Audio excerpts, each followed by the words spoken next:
So, hello, जय Hind, welcome back to your own channel, sir Tarun Rupani art. हाँ, star arts. तो आज आपने कहा आईएससी हिस्ट्री का एक और चैप्टर, तो आज बारी है सोशल एंड रिलीजियस मूवमेंट या reforms in 19th century India. सबसे पहले हम भारतवासी जो थे उस समय गुलाम थे, ये तो आपको पता है, बट हमारे देश में एक पुरानी परंपराएं चली आ रही थी जो हमारे रिलीजन के अकॉर्डिंग, हमारे धर्म के अकॉर्डिंग जो हमें चला रही थी, बट वो कहीं ना कहीं मॉडर्न सोसाइटी या समाज के लिए सही नहीं था। जैसे कि सती प्रथा उस समय चलती थी, जिसमें औरतें अपने पति की मृत्यु के बाद जिंदा जला दी जाती थी। हाँ, उन्हें सती मैया कहा जाता था, बट आप सोच सकते हैं कितनी डरावनी प्रथा थी। विडोज को, हाँ, जो लड़कियां जल्दी विधवा हो जाती थी, उनकी स्थिति बहुत भयावह होती थी। निर्दयी समाज था, उनके प्रति कोई दया नहीं करता था। तो ऐसी बहुत सारी प्रथाएं, ऐसे धर्म में हमारी प्रथाएं चल रही थी जो समाज में बुराई के रूप में, कुरीतियों के रूप में चल रही थी। तो इसके बदलने का दौर आ गया, नाम रखा सोशियो रिफॉर्म मूवमेंट्स। और धर्म में और जरूरत के हिसाब से, रैशनैलिटी के हिसाब से, साइंटिफिक टेम्पर के हिसाब से रिलीजन में बदलाव आया। यही है हमारा आज का चैप्टर। इंपैक्ट सबसे पहले तो हमने मॉडर्न यूरोपियन कंट्रीज से, जैसे फ्रांस में शुरू हुआ फ्रेंच रेवोल्यूशन, यहां पर लिबरलाइजेशन वर्ड जो आया, हां, यहां पर हमने सीखा ब्रदरहुड, फ्रेटर्निटी, इक्वालिटी। तो ये जो फ्रेंच रेवोल्यूशन है, इसने हमारे देश पर बहुत गहरा असर डाला। वर्ल्ड ओवर में फ्रेंच रेवोल्यूशन एक ऐसा रेवोल्यूशन है जो आजादी के लिए, हां, ह्यूमन राइट्स के लिए जाना जाता है, और इसका इफेक्ट हमारे पर भी पड़ा। हमने एज एन इंडिविजुअल्स उनसे सीखा कि हम अपने आजादी के लिए, अपने बोलने के राइट्स के लिए, धर्म के पालन करने के राइट्स के लिए क्या करेंगे, अपने अधिकारियों के लिए लड़ेंगे। और इंडियंस भी एनकरेज हुए। हमारी जो ट्रेडिशनल सोच थी उसमें बहुत बहुत बदलाव आया। और क्या हुआ, यूटिलिटेरियनिज्म, मतलब जो चीज जरूरत की है, समाज उसे इसलिए एक्सेप्ट ना कर ले क्योंकि पुरानी परंपरा है, बट इसलिए एक्सेप्ट करे क्योंकि वो आज के समाज के हिसाब से जरूरी है। तो इसे कहा दिया, इसके नाम दिया गया यूटिलिटेरियनिज्म। हां, यूटिलिटेरियनिज्म के फादर माने जाते हैं जेरेमी बेंथम। तो इन्होंने एक फिलॉसफी बोली, क्या बोला, greatest good for greatest number. मतलब जो सबसे ज्यादा हितकारी हो, सबसे ज्यादा लोगों के लिए, वही समाज में होना चाहिए। मतलब समाज में वह काम करा जाए जिससे सबका भला हो। तो इसी को सोचते हुए, है ना, ये एक प्रिंसिपल आया, एक लॉजिक आई, और इसी से रिफॉर्म मूवमेंट्स आए एजुकेशन में, लीगल सिस्टम में, और हमारे सोशल प्रैक्टिसेस में। तो जो समाज में कुरीतियां थी, कमियां थी, उसको इस बेसिस पे क्या किया, हमने सीख कर हटाना सीख लिया, बदलना सीख लिया हमने। अब हमारे देश का जो रिफॉर्म मूवमेंट है, जिसे हम कहते हैं Indian reform movement, 19th century हमारे भारत के लिए एक बहुत टर्निंग पीरियड है धर्म के मामले में, रिफॉर्म्स के मूवमेंट में। और क्या हुआ, तो यूरोपियन आइडियाज हमने ली, हमारे खुद के इंडियन जो रिफॉर्मर्स थे, अभी नाम लूंगा एक एक करके बारी बारी, उन सब ने बहुत मेजर रोल प्ले किया हमारे देश में रिफॉर्म्स लाने में। और कहते हैं ना कि एक मूवमेंट चलता है, एक दौर चलता है, जब ये दौर अमेरिका से, यूरोप से, इन कंट्रियों से, वेस्टर्न वर्ल्ड से आया और पूरे दुनिया में क्या गया, स्प्रेड कर गया। हां, इंग्लैंड की बात करूंगा तो वहां पर रिफॉर्मेशन आया, वहां पर जो धर्म में, क्रिश्चियन धर्म की बात कर रहा हूं, वहां पे थी बुराइयां, उसमें चेंजेस आए। हां, क्रिश्चियन धर्म में बुराइयों में चेंजेस आया, रिफॉर्म मूवमेंट आया वहां से। अब वही रिफॉर्म करना, मतलब धर्म में जो कमियां रह गई थी, जो धर्म के हिसाब से बहुत पुरानी परंपरा रह गई थी, उनको छोड़ना था और नई चीजों को एक्सेप्ट करना था। तो इस तरह से एनलाइटनमेंट पूरी दुनिया में आया। तो scientific temper, betterment of the society, rationality, यह सोच डेवलप हुई इस एज में, 19th सेंचुरी में। और हमारे देश में जो रिलीजियस रिफॉर्मर्स थे, उन्होंने भी, चाहे हमारे देश में सती प्रथा हो, चाहे चाइल्ड मैरिजेस हो, चाहे विडोज रीमैरिज हो, इनको उन्होंने क्या किया, इनको देखा कि इनमें क्या कमियां थी और उसको सुधारने का काम किया। तो हमारे जो पुराने सड़े गले रीति रिवाज थे, उनको मिटाने का काम किया इस दौर में। आइए सबसे पहले ले चलते हैं क्या क्या रिफॉर्म मूवमेंट्स हुए सबसे पहले आपको मिलाते हैं श्री राजा राम मोहन रॉय जी। हाँ, स्क्रीन पे देख पा रहे होंगे, राजा राम मोहन रॉय, कह सकते हैं फादर ऑफ इंडियन रिनायंस। हाँ, रिनायंस मूवमेंट मतलब रिफॉर्म मूवमेंट, तो भारत में नई सोच लेने वाले। अच्छा, राजा राम मोहन रॉय इसलिए प्रसिद्ध भी हैं क्योंकि इन्होंने सब धर्मों में यह देखा कि लोग दिखावा बहुत कर रहे हैं, हाँ, रिचुअलिज्म बहुत कर रहे हैं। इन्होंने मना किया, इन्होंने कहा क्या, एक गॉड को प्रे करो, prayer to one God, monotheism पे इन्होंने कहा। और तो और इन्होंने हिंदू धर्म के अंदर जो छुपी बुराइयां थी, कुरीतियां थी, उन सबको दूर करने के कहा। उन्होंने कहा कि गॉड की प्रे, जो ईश्वर की भक्ति है, वो ज्यादा जरूरी है, दिखावा जरूरी नहीं है।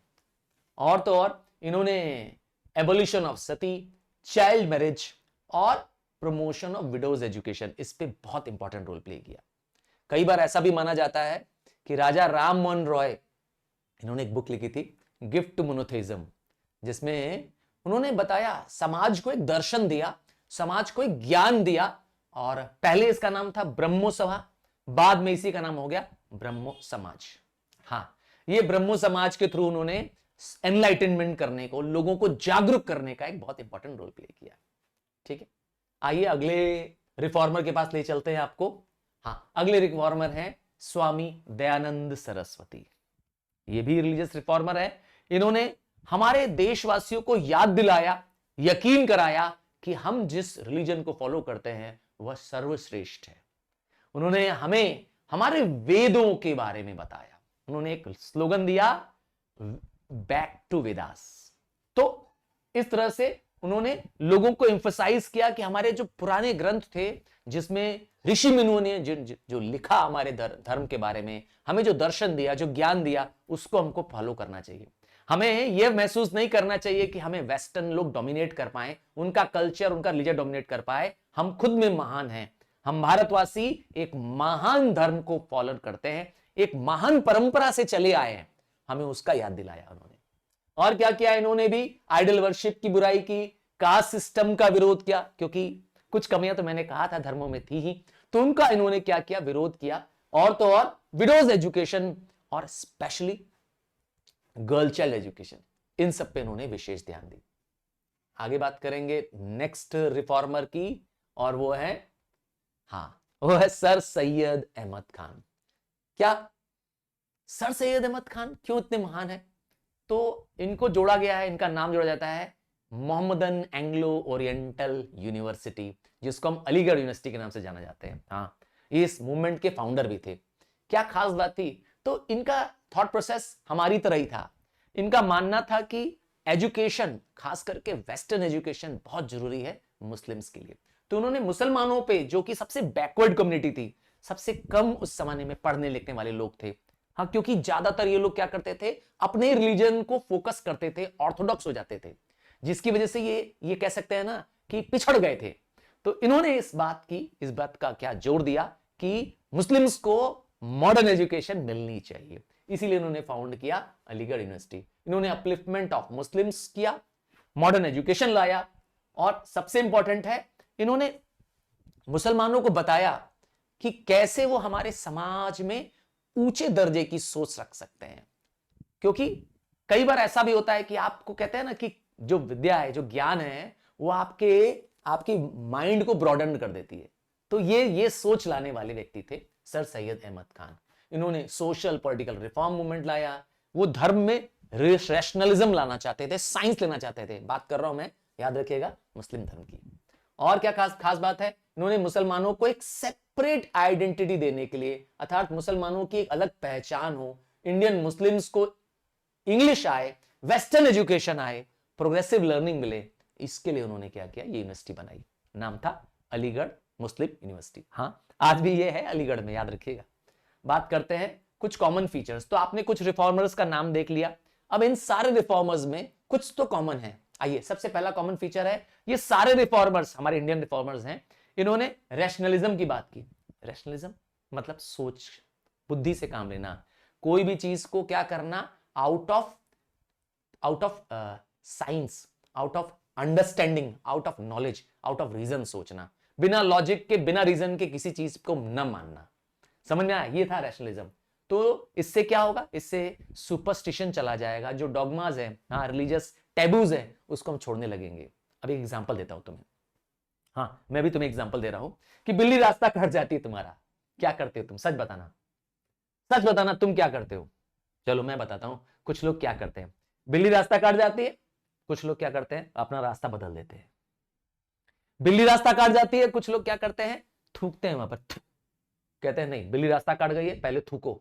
कुछ लोग क्या करते हैं, बिल्ली रास्ता काट जाती है, कहते हैं हट, बिल्ली रास्ता काट गई है, बिल्ली से तो बड़े हम है ना, अगर वो एनिमल है तो उससे बड़े एनिमल है, और हम भी क्या करते हैं, उसको काटते हुए चले जाते हैं। वैसे तुम क्या करते हो बिल्ली के रास्ता काटने पर? हाँ, कमेंट में बता सकते हो मुझे, मुझे वेट रहेगा कि तुम ऐसे क्या करते हो जब बिल्ली रास्ता काटती है। पर मैं तुम्हें क्या बता रहा था, ये एक सुपरस्टिशन है कि नहीं है? ये तो आप मानते हैं ना? तो ये सोच, साइंटिफिक टेम्पर लाना कि कोई चीज के पीछे क्या कारण हो सकता है, समझ के हिसाब से क्या करना, अपने बदलाव करना है, ये सिखाया इन सारे रिफॉर्मर्स ने। और क्या सिखाया? इन सारे रिफॉर्मर्स ने हमारे समाज में फैली कमियों को, खास करके जो वुमेन्स की कंडीशंस थी, गर्ल्स की कंडीशंस थी, वो वर्स्ट थी। सच कह रहा हूं, बहुत बुरी स्थिति थी उनकी, उनकी कंडीशंस को सुधारा। जैसे समाज में लड़कियों को पढ़ने नहीं दिया जाता था, जल्दी से ही लड़कियों की शादी कर दी जाती थी, और अगर विधवा हो जाती थी तो उनके साथ बड़ा अन्याय होता था। विधवा औरतों के साथ बहुत अन्याय होता था भारत में। तो इस सब को उन्होंने दूर करने के लिए बहुत इंपॉर्टेंट रोल प्ले किया। और क्या किया? अनटचेबिलिटी का विरोध किया, समाज में social justice, equality for all पर ये सारे रिफॉर्मर्स ने फोकस किया। और क्या किया? हमारे जो रिलीजन में, हमारे जो धर्म में कुछ कमी रह गई थी, जो पुरानी सड़ी गली परंपराएं थी, उनको उन्होंने निकाला और नई और मॉडर्न सोच को क्या किया, धर्म में इंक्लूड किया गया, प्रोग्रेसिव सोच। और क्या किया? इन रिफॉर्मर्स ने एजुकेशन पे फोकस किया। सारे रिफॉर्मर्स का एक ही मानना था कि अगर ज्ञान है, नॉलेज है आपके पास, तो आप चाहे किसी भी धर्म के हो, शांति, सुख और समृद्धि होगी। हाँ, ये थॉट प्रोसेस था।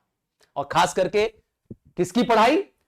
पढ़ाई of the womens and the backward class, खास करके जो समाज में पिछड़े हुए लोग हैं, जिनको मौका नहीं मिल पाया पढ़ने का, मार्जिनलाइज ग्रुप है, उनको पढ़ाना। चलिए और आगे समझते हैं। अब आते हैं स्ट्रगल्स अगेंस्ट द कास्ट। हमारे देश में एक बहुत कह सकते हैं, बुराई भी कहूं या खराबी भी कहूं, जब वैदिक पीरियड चल रहा था तो वैदिक पीरियड को दो पार्ट में डिवाइड किया गया। हाँ, जब वेदास की रचना हुई थी उस पीरियड का नाम दिया गया वैदिक पीरियड। तो इस समय जो वेदास थे उनमें, अर्ली वैदिक पीरियड में तो समाज में बंटवारा नहीं था, जो जिस काम को कर रहा था उस बेसिस पे वो काम। मैं एग्जांपल देता हूं, जो राजा को बिलोंग करते थे, कम्युनिटी को बिलोंग करते थे, जो नोबल्स थे, उनका नाम हो गया राजन। उसके नीचे आ गए जो वॉरियर कम्युनिटी को बिलोंग करते थे, युद्ध लड़ते थे, है ना, वो क्षत्रिय हो गए। कुछ लोग ऐसे होते थे जो पूजा पाठ करते थे, हवन करते थे, वो ब्राह्मण बन गए। तो इस तरह से समाज में क्या हो गया, कास्ट बटी, 4 कास्ट बनी थी, आपको पता होगा। हाँ, ब्राह्मण, क्षत्रिय, वैश्य, शूद्र। तो ये कास्ट सिस्टम शुरुआत में इतनी स्ट्रिक्ट नहीं थी, कोई भी किसी कास्ट में जा सकता था, बेस्ड ऑन दी वर्क। आप किस तरह का काम कर रहे हैं उस तरह से आप कास्ट को चेंज कर सकते हैं, एक्सचेंज कर सकते हैं, बदल सकते हैं। बट लेटर वैदिक पीरियड आने के बाद स्थितियां बहुत खराब हो गई। लेटर वैदिक पीरियड के दौरान कास्ट स्टिक हो गया चाइल्ड के साथ। मतलब एक बच्चा जहां पैदा हो रहा है उसका कास्ट वहीं होगा, उसके काम से उसका कास्ट डिसाइड नहीं होगा। इसका मतलब है अगर कोई एक शूद्र है, उसे मंत्र उच्चारण करने आता है, उसे हवन करना आता है, पर वो ब्राह्मण नहीं बन सकता, ना वहां मैरिज कर सकता है। देखा? तो इस तरह से कास्ट में क्या आ गई, कमियां आने लगी। मैंने बताया ना, धीरे धीरे हमारे धर्मों में कुछ कमियां, कुरीतियां ऐड हो गई। और उनमें से एक एग्जाम्पल है, अब आप समझेंगे इनको, जिनको आप देख पा रहे हैं पीछे। हाँ, ज्योतिराव फूले, महात्मा ज्योतिराव फूले। एक गुलाम गिरी इनकी एक बुक का नाम है। क्या? हाँ, गुलामगिरी इनकी बुक का नाम है।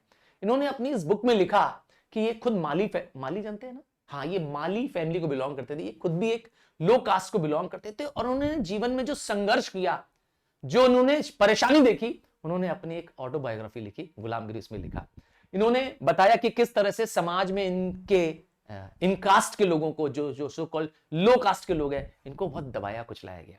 तो इसी को दूर करने के लिए जब कुछ प्रोमिनेंट, कहते हैं ना जैसे कुछ बड़ा करने वाले लोग होते हैं, तो इन्होंने क्या किया, समाज में बहुत सुधार किया।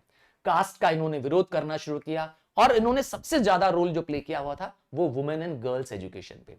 अगर कोई सबसे महान मुझसे व्यक्ति पूछेंगे आप कि कौन है जिसने वुमेन्स एजुकेशन, गर्ल्स एजुकेशन पे काम किया, तो उनमें इनका नाम आएगा, ज्योतिराव फूले और सावित्रीबाई फूले। सर सावित्रीबाई, हाँ, इनकी पत्नी सावित्रीबाई फुले ने, क्योंकि इन्होंने भारत का पहला गर्ल्स स्कूल खोलने का योगदान दिया। पुणे में पहला गर्ल्स स्कूल उन्होंने खोला। तो और क्या किया इन्होंने सत्य शोधक समाज बनाया। सत्य शोधक मतलब सत्य को खोजने वाला समाज, क्योंकि उस समय, जिस समय ज्योतिराव फूले जी थे, समाज में बुराइयां थी, उन बुराइयों को दूर करने के लिए उन्होंने एक सोसाइटी बनाई जिसका मेन मकसद था समाज में हर जाति, हर धर्म के लोगों को क्या हो, बराबरी हो। तो कहते हैं ना रिफॉर्मर्स। और क्या किया इन्होंने वुमेन्स एजुकेशन पे बहुत काम किया। मैंने बताया वुमेन एजुकेशन पे, गर्ल एजुकेशन पे इन्होंने बहुत काम किया। आइए अगले रिफॉर्मर को आप देख पा रहे होंगे, श्री नारायण गुरु। हाँ, नारायण गुरु जी एक स्पिरिचुअल लीडर थे। ये एक रिफॉर्मर थे जो केरला से थे। खास बात क्या है इनकी कि ये जिस फैमिली को बिलोंग करते थे उसमें इनकी 3 सिस्टर्स थी, मदर फादर थे। और इन्होंने देखा कि समाज में कास्ट सिस्टम से जकड़ा हुआ है हमारा समाज, जाति के नाम पर बहुत अन्याय हो रहा है लोअर कास्ट के लोगों पे, तो उनको मुक्त कराने के लिए इन्होंने शुरू किया। इन्होंने एक ऑप्रेसिव प्रैक्टिस जो में चलती थी अज़हावा कम्युनिटी द्वारा, उसको रोकने के लिए उन्होंने क्या किया, एक मूवमेंट चालू किया, एक आंदोलन चालू किया। और क्या किया उन्होंने, एक आइडिया दी। क्या idea the? One cast, one religion, one God for all. देखा, इन्होंने भी बोला कि भगवान क्या है, एक है। सारे कास्ट रिलीजन क्या होने चाहिए, एक होने चाहिए। इन्होंने इक्वालिटी, सेल्फ रिस्पेक्ट पर जोर दिया। और इसके लिए उन्होंने कहा एजुकेशन ही क्या है, वो मंत्र है जिससे समाज में ऐसा हो पाएगा। और क्या किया इन्होंने, वो टेंपल्स बनाए जहां पर कोई भी कास्ट के लोग जा सकते हैं। क्योंकि आपको पता होना चाहिए साउथ में कुछ ऐसे टेंपल्स थे जहां ये रहते थे, वहां पर सिर्फ और सिर्फ कुछ पर्टिकुलर कम्युनिटी के कास्ट के लोग जा पाते थे। लोअर कास्ट के, मार्जिनलाइज कास्ट के लोगों को वहां पे जाने की अनुमति नहीं होती थी। इवन वुमेन्स का भी क्या होता था, आना रोक था। तो इन्होंने इसको महसूस करते हुए देखा कि कितना कितना कितना अन्याय हो रहा है उन लोगों के साथ। क्या उनका हक नहीं है भगवान के मंदिर में जाने का? तो उन्होंने ऐसे मंदिरों की भी रचना की, ऐसे मंदिर बनाए जहां सभी धर्मों, सभी कास्ट के लोग जा सके और बराबरी से क्या कर सके, वहां पर पूजा कर सके, रिलीजियस प्रैक्टिसेस कर सके। अगले रिफॉर्मर का नाम आ रहा है वीरसेलिंगम। वीरसेलिंगम, आप इनको देख पा रहे होंगे, श्री वीरसेलिंगम, है ना।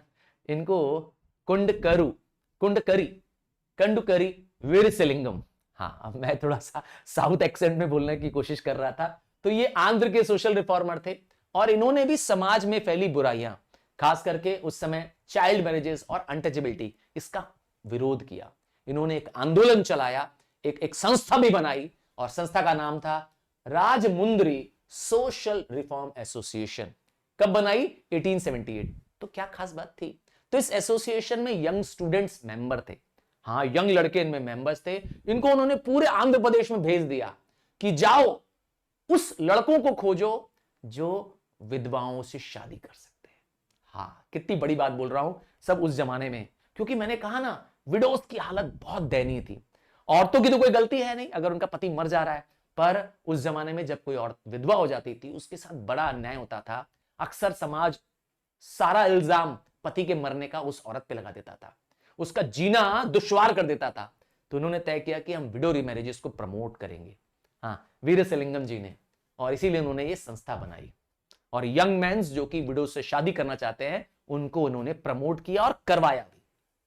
और क्या किया, वुमेन्स एजुकेशन पे उन्होंने काम किया।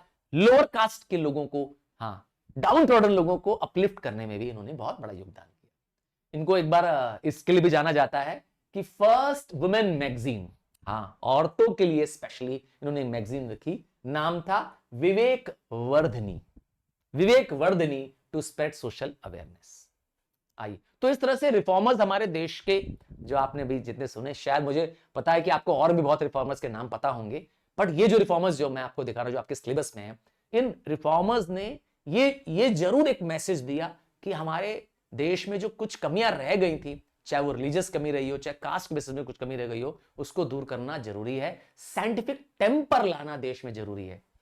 तो इन रिफॉर्मर्स ने हमारे देश में फैली कास्ट सिस्टम की बुराइयों को दूर करने में एक बहुत मेजर रोल प्ले किया।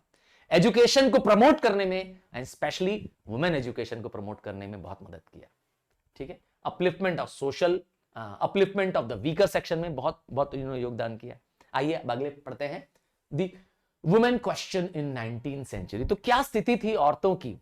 तो मैंने बताया औरतों की स्थिति बड़ी दयनीय थी, बड़ी खराब थी 19th सेंचुरी इंडिया में, क्योंकि womens were not given due regards. मैं ये बता दूं आपको कि अर्ली वैदिक पीरियड में औरतों को मेन के इक्वल दर्जा दिया जाता था, पर मैंने कहा ग्रेजुअली हमारे कास्ट सिस्टम में कुछ बुराइयां आती रही, हमारे रिलीजियस में कुछ कमियां आती रही और वुमेन्स को इंफीरियर दर्जा दिया गया। तो वुमेन्स की कंडीशन 19th सेंचुरी में बहुत ही खराब थी। लड़कियों पे बहुत रिस्ट्रिक्शंस थे, उनको पढ़ाया नहीं जाता था। मैंने बताया था कि औरतें जिनका पति मर जाता था, यंग पति अगर मर जाता था, तो अक्सर उनको उस पति की आग में जिंदा जला दिया जाता था। जी जी सही कह रहा हूं मैं। हम इसे सती प्रथा के नाम से जानते थे, और जो स्त्री जिंदा जल जाती थी अपने पति के साथ, मृत पति के, मरे हुए पति के साथ जब जिंदा जल जाती, उस औरत को सती मैया बोलते थे। बट आप कल्पना कर सकते हैं कि क्या डरावना सीन होगा, एक जिंदा औरत जल रही है। तो हमारे समाज में कमियां थी, लड़कियों को पढ़ाया नहीं जा रहा था, और फीमेल इन्फेंटिसाइड, छोटे बच्चियों को पैदा होने पर ही मार देते थे क्योंकि लड़का चाहिए। ठीक है ना? तो इससे हमारे देश का सेक्स रेशियो भी बिगड़ गया।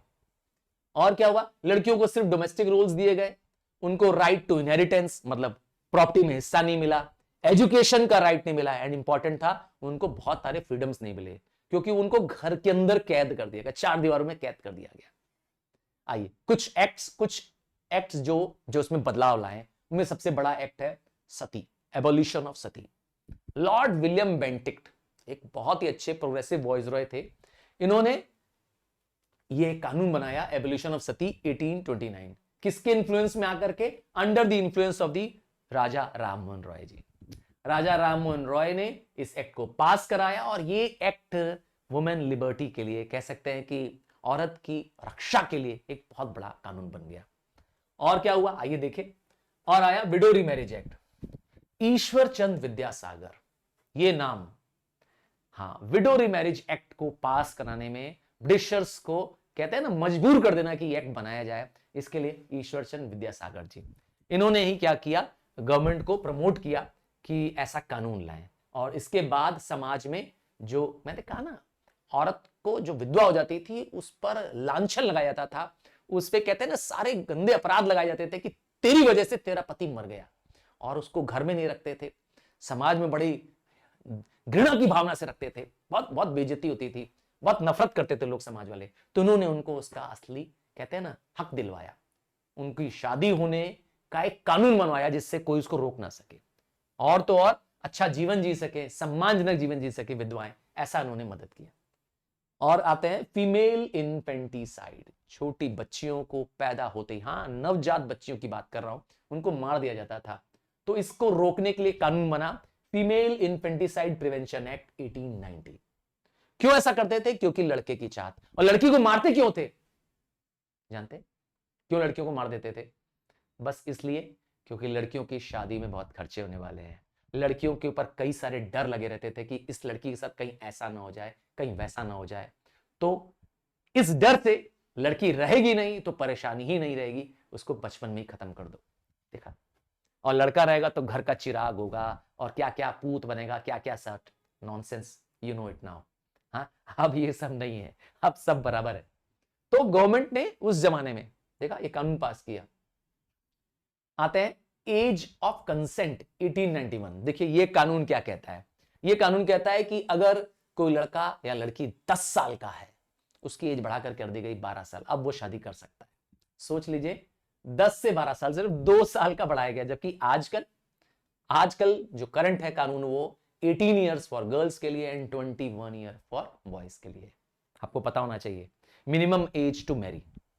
तो ये गवर्नमेंट ने उस जमाने में 10 से 12 कर दिया था। उस जमाने के लिए बहुत बड़ी चीज थी, क्योंकि उस जमाने में चाइल्ड मैरिजेस बहुत कॉमन हुआ करती थी। हाँ, बच्चों की शादी, छोटे छोटे लड़कों की लड़कियों की शादी कर देते थे। वो हिंदी में गांव में क्या चलता है ना, गोहना चलता है यहाँ पर, हाँ, हमारे मतलब यूपी की बात कर रहा हूं मैं, और आज भी शायद, अब तो खैर अब नहीं है, लीगली बैंड है। और क्या होता था कि छोटा लड़का, मतलब 5 साल का लड़का, 6 साल का लड़का है, और लड़की 2 साल 3 साल की शादी हो गई है, या 10 साल का लड़का है, लड़की 6-8 साल की है, उसकी शादी हो गई है। अब शादी में ये नहीं कि अभी उन लोग चले जाएंगे, रहने लगेंगे, ना ना ना। अब वो जाएगा कब उसके घर में, लड़की कब वापस आएगी, जब वो लड़की थोड़ी बड़ी हो जाएगी, हाँ, घर गांव समाज लेगी, संभाल पाएगी, थोड़ी समझदार हो जाएगी, तब आएगी। देख लीजिए कितना डेंजरस सिस्टम था ना। सोचिए जितनी अर्ली मैरिजेस होगी उतना reproductive age for the girl ज्यादा होगी, नतीजा पॉपुलेशन ज्यादा होगी। ठीक है, तो गवर्नमेंट ने इसको क्या कर दिया, इसको आप तो जानते हैं और रिस्ट्रिक्शन बढ़ा दिया। और इंपैक्ट क्या हुआ इंडियन वुमेन्स पे, इतने सारे वुमेन्स से रिलेटेड कानून बने, तो इंपैक्ट ये हुआ कि वुमेन्स को उनका अधिकार मिलने लगा, वुमेन राइट्स में इंप्रूवमेंट आया, वुमेन्स की एजुकेशन इंप्रूव हुई, एंड द मोस्ट इंपॉर्टेंट चीज, लीगल राइट्स मिले उनके पास। समाज में जो उनके खिलाफ अन्याय हो रहा था, उनको लड़ने का एक हथियार मिल गया। ठीक है, और अब जो बात कर रहे हैं, मुझे आज की बात करेंगे मुझे, तो अब बस जरूरत है क्या, हमें इसे प्रमोट करते रहने की, संभाल के रखने की। तो idea of gender equality, idea of making sure that we as a humans are equal, ये सोच हमें क्या करनी है, बरकरार रखनी है। So this brings to the end of the chapter social and religious movement in 19th century India. बस यकीन जानिए, माय रॉक स्टार्स, ये आपके लिए बनाया गया वीडियो था, और अगर आप चाहते हैं कि मैं आपके लिए और कंटेंट बनाऊं, तो जो मैंने कमेंट में आपसे पूछा था वो उसका जवाब जरूर दीजिएगा। क्या कि बिल्ली रास्ता काट जाएगी, तुम क्या करोगे? हाँ, कमेंट करके मुझे बताना, और मैं वेट करूंगा। अपने फ्रेंड्स क्लासमेट्स को शेयर करो, क्योंकि ह्यूमैनिटीज या आर्ट्स चैनल मैंने सिर्फ और सिर्फ तुम्हारे रिक्वेस्ट पे बनाया था। और अगर आप चाहते हैं कि और कंटेंट आए, तो प्लीज मुझे हेल्प करिए, प्रमोट करिए, क्योंकि मेहनत करने का फल एक लाइक, एक प्यार भरा रिस्पॉन्स होना चाहिए। So love you, bye, God bless you.